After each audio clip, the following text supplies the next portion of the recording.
If you're ready to explore the third position on the violin, this video is for you. I will be showing you exactly how to find it. Hi, I'm Ariadna, and this is Mindful Strings, where I help you transform your violin playing through the principles of the Alexander technique and the Russian School of Violin. I teach violin full-time in my private studio in the Boston area, and this is an online resource for anyone wanting to learn at home. I have put together a couple of different free resources for you guys, so check out the links down in the description below, as well as my mini course, Scratchy to Smooth, How to Make Beautiful Sound on Violin. So let's get started. There are a total of 14 positions on the violin. And when we're first learning how to venture out of the first position, we actually typically go from the first to the third because it's a little bit easier to find it even though it's further up the fingerboard. So when we're changing positions, what it means is that the first finger note on any string becomes one step higher. So today we're going to be talking about the notes on the A string. First finger on the A in first position is B, so just one step up from the open string. So if your hand moves up one step and that first finger becomes a C, you are now in second position. As you can see, the hand is kind of in the middle of nowhere in terms of like it's in the middle of the neck. There's not really a physical reference for you. So when we go up to third position and your first finger becomes a D now, so notice what was once the third finger on the A string is now the first finger on the A string. What happens here is that your hand gets much closer to the shoulders of the violin and particularly to this part of the neck right here. So if you keep your hand shape proper, with the straight wrist, thumb resting lightly upright, opposite first, second finger, and you move it up here, you're going to run into this bump kind of with the side of with your thumb. For me, it's this spot right here. And so it's not an absolute, but it does help. In other words, that alone is not going to help you just magically land in third position, but it really does help a lot to have that there. See if you can find the D with the first finger. Try that. Just kind of play around with gliding your hand up here and put your first finger down on the A and see if you can find the D. To double check yourself, you can always play your open D string.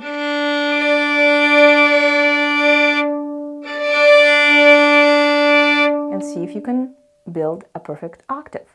If you don't trust your ear just yet, you're welcome to use a tuner app. I like Tonal Energy. I found so far that's my favorite tuner app. It's not free, but it's a good visual and it actually has several different tools in the app. So once you find your first finger D, the second finger is going to play the next step up, which of course is E. So if you put the second finger right next to first, like so, you end up with an E flat. If you move it a little bit up, about a quarter inch, you will play an E. So now to double check the E, we have our E string. So if your violin's in tune, then you should have no trouble matching that second finger. The higher we go up the neck, up the fingerboard, the closer together the fingers will be. So as there is less length of a string left to vibrate, we shorten it, we shorten it, we shorten it. All the intervals become a little bit narrower. So just keep that in mind, that the distance between the fingers in the first position is not going to be exactly the same in the third. So you have to really tune in, listen to the notes. So once again, D, close together, E flat, another half a step up, E, third finger right next to 2 is going to be your F natural,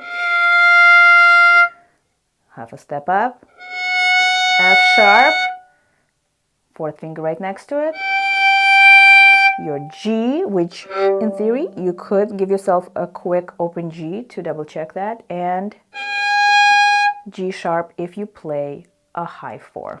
So to get a little bit more comfortable with having your hand in third position on the A string, I would recommend that you practice a 4-finger scale here.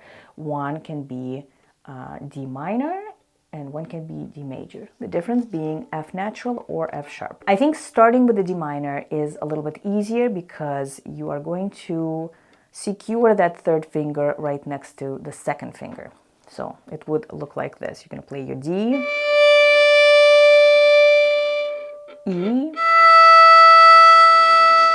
double check both notes if you have to. Third finger right next to it. And a whole step up, reaching a little bit for the G.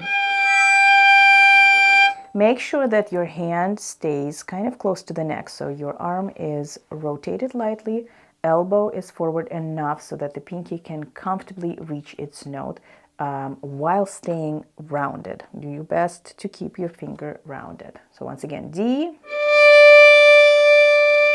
E, F natural, G. Now, if you want to do the D major version, you will play D, E, and then the third finger will be a whole step up, G right next to it. You can try both and see which one is easier for you. It may well be that the major one is easier, and so you can just kind of spend some time playing slow long tones with that. Just to show you one more time up close, we have your D, E, F natural, G, or the major version, D, E, F sharp, G. So there you have it, a tiny crash course on finding the third position on the A string. I hope this helps. Let me know if you have any questions down in the comments below, and happy mindful practicing. I'll see you in the next one.